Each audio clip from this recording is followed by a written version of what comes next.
Startups begin in communities across the country. Why does Silicon Valley get so much credit? My name is Nick Kastner. And I'm Caitlin Clays. We're interviewing the people building startup communities across America. But in the areas no one is talking about, the middle. This is the Ecosystem Builder Podcast by MugNews. This is Nick Kastner, and I am here interviewing Beth Trejo, one of the builders of the Sioux City, Iowa ecosystem. So Beth, thank you for joining me.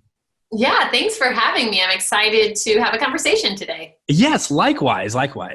So to start things off, how did you first become involved in your startup ecosystem? Well, actually, so I started my business about 8 years ago, but I became involved in the startup community before that.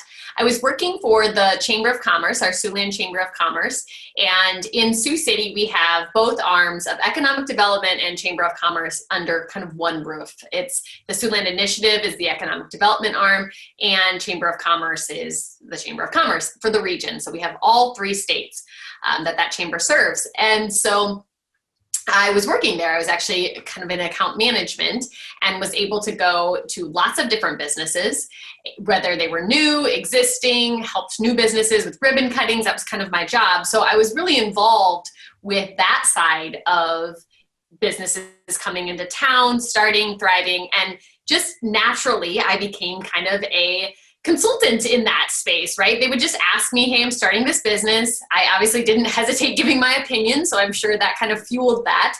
And I really enjoyed working with businesses as they were starting, they were growing, they were moving to new markets. It was just a really exciting thing for me. It's a unique perspective coming from I guess going from a traditional government role into entrepreneurship. How did that shift happen? Well, it's funny because looking back now, it obviously, I think, really helped launch me into that world of entrepreneurship. But at the time, I had no desire to start my own business. Didn't even think about that.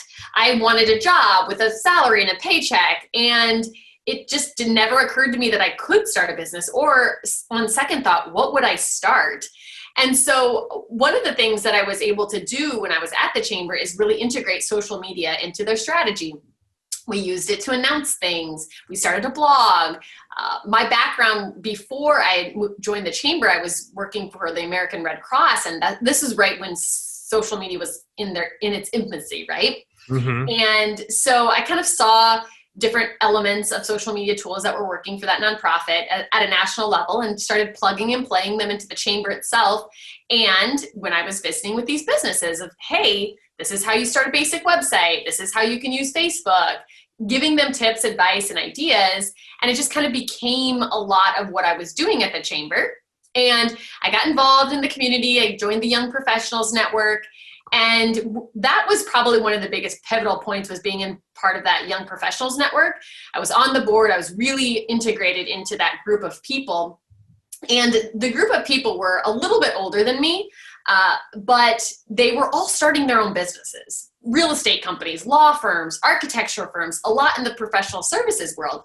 And I think that's really what changed my mind of like, I can do this too. Like, yeah. I have people that know what they're doing. They can help me. They can support me. And there was just a point where I was like, well, I'm frustrated with how social media is being treated in the advertising world. I thought it was the wrong way, and I thought I could make an impact to that. So fast forward, I quit my job, found out I was pregnant 2 weeks later, so that's not the best time to start a business, and just launched 2 months later. So Wow. It was kind of a crazy ride. Yes, quite the journey. So I guess now getting back into the Sioux City ecosystem in particular, what is something about the community that would surprise someone on the outside looking in that they may not know exists in Sioux City? I think if you are not living in the community or you don't know the key players of entrepreneurs, you may not think things are happening as it relates to startups, ecosystems, connectivity. I believe that there is a lot more happening than what we probably brag about. And I think that's our biggest opportunity, is we need to be showing and telling more about what the community is doing and the startups and the entrepreneurs. and what they're trying to do and supporting them in that than we probably are doing now. Okay, interesting. Are there a lot of, I guess, grants or interest-free loans provided by, I guess, an organization or the city for entrepreneurs in Sioux City, or what's the access to those type of resources? So I think that's the biggest challenge, right? Because there are projects out there, but we also live in a tri-state area. So we have South Dakota, Iowa, Nebraska, plus you have national grants, plus you have SBA loans. So just being able to navigate that space is confusing at times.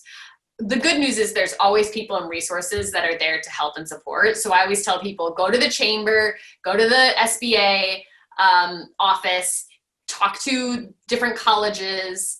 And the state also, especially Iowa, but the other states as well, they have really great programs. It's just navigating them that's the tricky part. So find somebody that's done it before and lean on them. That's really sound advice beyond the financing of a business. So now for some more, I guess, quick hitting questions. Yeah. Which coffee shops do entrepreneurs hang out in Sioux City? Oh, that's a good one. Yeah. So Coffee Works, definitely. There's always a crew there, typically on Friday mornings. Hardline Coffee is one. Again, since the pandemic, I think some of the stuff has shifted, but I do know that there is a group of entrepreneurs that go to that coffee shop as well. And I'm probably forgetting some. Stone Brew, that's the other one. I would say those are the probably 3 local ones that you find the most amount of entrepreneurs hanging out currently, since some of the other lobbies are not open. Yes, yeah, of course. How about co-working spaces? Are there many co-working spaces? Another good question. So my husband also is an entrepreneur, and there is Springboard Co-working, and there is, I think it's called Nucleus, and both of those are in the Ho Chunk building, downtown Sioux City. Springboard has, I think, the largest amount of reoccurring tenants. So if you go there, there may be other people there, or there's offices, and it feels more entrepreneur. The other space is beautiful. I just don't know if they have very much of a volume of people in and out all the time. Yes, yeah, of course. If I wanted to learn more about startup events in Sioux City, is there a resource that I could go to see what's happening? Yeah, so we're really excited. We just hired a full-time person that's part of the Iowa West Coast Initiative. They do have resources. They have social media accounts, Facebook pages. So I would highly recommend looking that initiative up. It's really robust. And we have a full-time person who just a couple months ago has been hired and is the right person for the job. I'm really excited about who they picked to be in that role. She's been going around the community, visiting with startups, trying to build connectivity and supporting and bringing everybody together, because that's, again, regardless of COVID or not COVID, I think that's something that we all have identified needs to happen sooner rather than later. And so that's a great place to start. And that's where most of the information is coming from. Yes. Yeah. Good to know. What is the most successful startup from Sioux City? So I think that most people would say Gateway, because it's the one. I mean, they had 5,000 employees here at one time. I think, though, the most successful part of Gateway is not just the amount of employees that they have, but the leaders and the people that were part of Gateway then turned around and built businesses. They fostered entrepreneurship. They're mentoring and supporting other people. And the businesses that kind of stemmed off of the Gateway, like, train, I guess, is really impressive. And those are a lot of the entrepreneurs in the community that I look up to, because they've been serial entrepreneurs. They've started a lot of things, and they really do give back as it relates to their advice and their mentorship.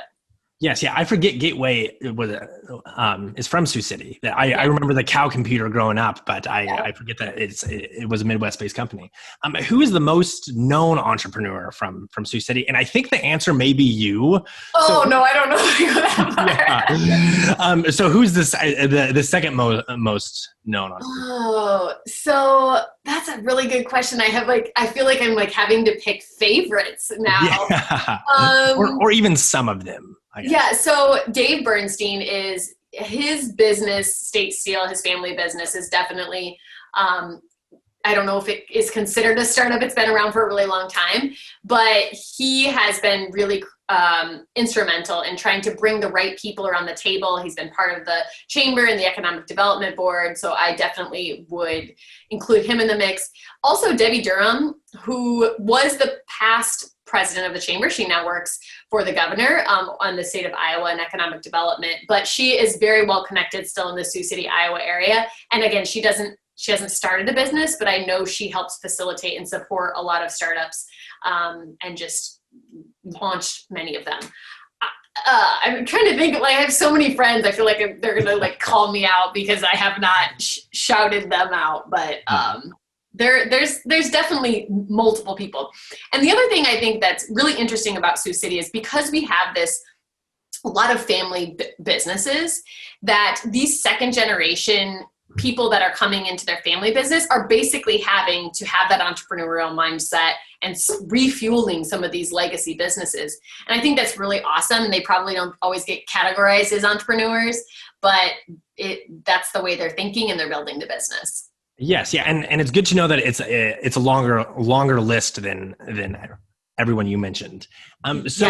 Yes, Beth, who is the biggest venture capitalist you've worked with and how did you get connected with them? I really haven't worked with any venture capitalists. I wish that I had a clear-cut answer for that. We need more, I should know who that is in town, and I don't have that off the top of my head. Yes. Yeah. Okay. Either with angel investors, same thing. Okay. We have a good, quickly identified group of angel investors that everybody just kind of knows is what's happening in Sioux City. Yes, yeah, and that's been, I guess, a big struggle in the Midwest. That just Yes. the lack of all of that. Are there any news outlets, podcasts, or blogs dedicated to covering startups in Sioux City? I don't know if it's dedicated. Oh, actually, yes, Sioux City Show. That's a hard one for me to say. Taylor Grody with Honeywave Media does that. He does an awesome job with that podcast. So that's definitely one I want to call out. There's another one, I don't know where they're out of, but they featured businesses in the Northwest Iowa region. It's called, I think, Rural Revitalist. It's a podcast. And in terms of news outlets, the Chamber and the initiative will cover startups, as kind of the news breaks. And they have another podcast that's called, I'm blanking on the name of it, but is it called this? I can't remember it, but the Chamber does it in partnership with the local radio station, Powell Radio Group in Sioux City. Okay, cool. And then last question for you, Beth. So if I were to move to Sioux City tomorrow and wanted to start a business, what should be the first thing I do? These are really challenging questions. I would say probably go get connected to the Chamber. I think that the Chamber has a really good network to pull from. And from there, I would say go to the places where entrepreneurs hang out. Those coffee shops I was mentioning, Springboard, the co-working station. And the best thing about Sioux City is it's a really big, small town. So everybody knows everybody. People are so willing to help you out, but don't be afraid to ask. Because asking people, who do I need to meet? I'm interested in starting a business. How can I launch this? I'm always willing to help out, but I know there's so many other people that are as well. Well, Beth, thank you so much for taking the time and sharing your valuable perspective with us. No problem. Thanks for having me. Now that we've learned about an ecosystem from the person building it, I'm going to link back up with Caitlin to clarify some jargon and take a deeper dive into this community. All right. Hey, Nick, how was your interview? So Beth was fantastic. Just a delightful human to talk to. Her energy is contagious, which is always good to touch base and get to know people like that. But that's great. Did you have any some big takeaways? Yes, of course. So my first one was, it was a reminder that everyone has a different story. Beth, coming from the economic development and then segueing into an entrepreneur, from what I'm seeing, that seems to be pretty unique. That someone working for the Chamber of Commerce doesn't end up being an entrepreneur most of the time. And the fact that she is that is her path, reminded me that everyone has a different path. So that is always just, refreshing to that is a refreshing, I guess, thought to keep top of mind. And then secondly, I forgot that Gateway Computers was started in Sioux Falls, Iowa, or Sioux City, Iowa, excuse me. And Gateway, do you remember Gateway Computers, Caitlin? It was rivaling Microsoft in like the early 2000s. It was a very large computer company that has since folded, and it is. I totally forgot that this like very large computer company was started in the middle, which is like exactly what we're trying to capture with MugNews, and how do you create more of that? And and Beth touched on that when a large company arises like that, there's a bunch of other entrepreneurial activity that is spawned off of that, whether that's like the employees that help start the company, that they help start other companies, or there's other businesses that support that company. So that was also just, I guess, refreshing to get a history of the town and how that one company has helped grow the ecosystem even after it no longer exists. Fascinating. That's like, you did mention a bunch of those different things, and I agree with her transition, that segue. You don't normally see that happening, but I definitely appreciate the idea that there's no one straight path, and that there are many different ways to get to where you're trying to go. Yes, and it's always it's tough to remember that when your path is windy. That sometimes when you're like on the windy path, it feels like, oh, why isn't it straight? And like all these other people, like it was just A to B, but no one's path is ever a straight line. And I thought Beth's story really highlighted that. Absolutely. Did you have anything that you needed to look up afterwards? So, Caitlin, this is now, I guess, the second episode that I've had a recap, and I didn't. And I think that was part of that. Like Beth is both an entrepreneur and ecosystem builder. So, like a lot of the jargon, I don't think she wasn't using as much jargon as other ecosystem builders that we talked to. But there was nothing that I had to look up. Well, that's great. Did you have any other last minute takeaways? None that I can think of. No, absolutely not. If you had any takeaways, tweet at us. I would love to hear what you are thinking on Twitter. And that leads me into, Caitlin, do you want to read us out? Absolutely, if you're ready. All right. Thank you for listening to today's episode of the Ecosystem Builder Podcast, which is a product of Mug.News and hosted by Nick Kastner and Caitlin Clays. If you have any questions about today's episode, connect with us on Twitter at Nick Kastner, @Clays Creates, or @MugNews Official.